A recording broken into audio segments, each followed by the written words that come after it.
Hi welcome to RJ English classes. తెలంగాణలో మరి ఈరోజు టెట్ నోటిఫికేషన్ అనేది రిలీజ్ కావడం జరిగింది. రైట్, మనకు ఆల్రెడీ తెలుసు టెట్ నోటిఫికేషన్లో టెట్లో మనకు మొత్తం 150 మార్క్స్ ఉంటాయి. 150 మార్క్స్ ఉంటాయి. అందులో మనం ప్రధానంగా మాట్లాడుకునే విషయం ఏంటంటే ఇక్కడ మీకు ఆల్రెడీ సగం టెట్ రాశారు, వాటికి సంబంధించిన వెయిటేజ్ అన్ని మీకు క్లారిటీ ఉంది. నేను ఇక్కడ ప్రధానంగా మాట్లాడుతున్న సబ్జెక్ట్ ఏంటి అని అంటే ఇంగ్లీషు సంబంధించిన విషయం మనం ఇక్కడ మాట్లాడదాం. ఇంగ్లీష్లో మనకు టెట్లో మొత్తం ఎన్ని మార్క్స్ ఉంటాయి? 30 మార్క్స్ ఉండడం జరుగుతుంది. అది హెచ్జిటి వాళ్ళకైనా కావచ్చు, స్కూల్ స్టూడెంట్ పేపర్ 1 అయినా కావచ్చు, పేపర్ 2 అయినా కావచ్చు. అందులో మనం చూసుకుంటే 24 మార్క్స్ ఏమో కంటెంట్కి ఉండడం జరుగుతుంది. 24 మార్క్స్ కంటెంట్. మెథడాలజీకి ఏమో 6 మార్క్స్ కేటాయించడం జరిగింది.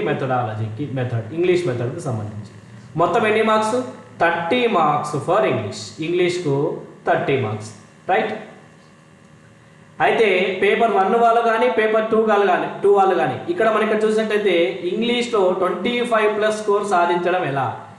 సార్ తెలుగు ఈవీఎస్ అవన్నీ ఈజీ కాబట్టి 25+ చేసుకోగలుగుతాం, కానీ ఇంగ్లీషు కష్టమవుతుంది, ఎలా సాధ్యమవుతుంది అని అంటాం. కానీ కొన్ని లాజిక్స్ కనుక మీరు ఫాలో అయితే 25+ స్కోర్ చేయడం ఈజీ. అన్నిటికంటే మనకు ఉన్న పెద్ద డౌట్ ఏంటంటే టెట్లో కానీ డిఎస్సిలో కానీ ఇంగ్లీష్లో నుండి వచ్చే క్వశ్చన్స్ టెక్స్ట్ బుక్ నుండి వస్తాయా రావా?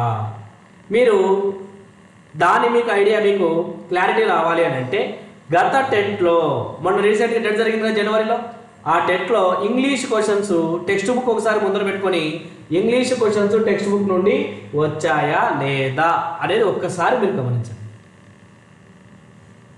అప్పుడు మీకు ఫుల్ క్లారిటీ వస్తుంది, టెక్స్ట్ బుక్ నుంచి చదువుతున్నాడా, ఎక్కడి నుంచి చదువుతున్నాడు. నేను గమనించిన విషయం ఏంటి అని అంటే ఇంగ్లీష్లో మీకు టెక్స్ట్ బుక్ నుంచి క్వశ్చన్స్ రావటం లేదు. మరి ఎక్కడి నుంచి వస్తున్నాయి సార్ అంటే కొన్ని స్టాండర్డ్ ఇంగ్లీష్ గ్రామర్ బుక్స్ నుండి వస్తున్నాయి.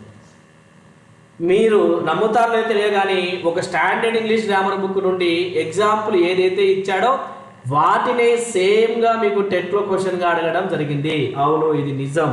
మీకు తర్వాత వీడియోస్లలో నేను ప్రూఫ్తో సహా మీకు చూపిస్తాను. మనం టెక్స్ట్ బుక్ చదవాలి, ఖచ్చితంగా టెక్స్ట్ బుక్ చదవాలి.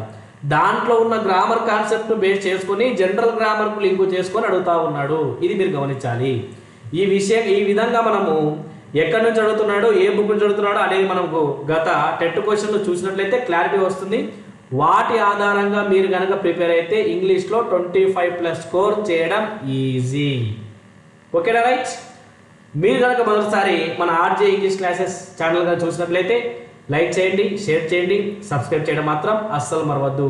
మన ఛానల్ యొక్క డిస్క్రిప్షన్లో తెలంగాణ టెట్ మరియు డిఎస్ సంబంధించి వాట్సాప్ గ్రూప్ ఉండడం జరుగుతుంది. వాట్సాప్ గ్రూప్ నుంచి మీకు ఈ టెట్ వరకు ఇంగ్లీష్కు సంబంధించిన క్వశ్చన్స్ ఏ విధంగా అడుగుతున్నాడు, ఏ బుక్స్లో అడుగుతున్నాడు, ఏ ఎగ్జాంపుల్స్, ఏ క్వశ్చన్స్ ఏ బుక్ నుండి వచ్చాయి అనేవి కూడా మీకు క్లారిటీగా అక్కడ పోస్ట్ చేయడం జరుగుతుంది. దాంతోపాటు ఎగ్జామ్స్ కూడా నిర్వహించడం జరుగుతుంది.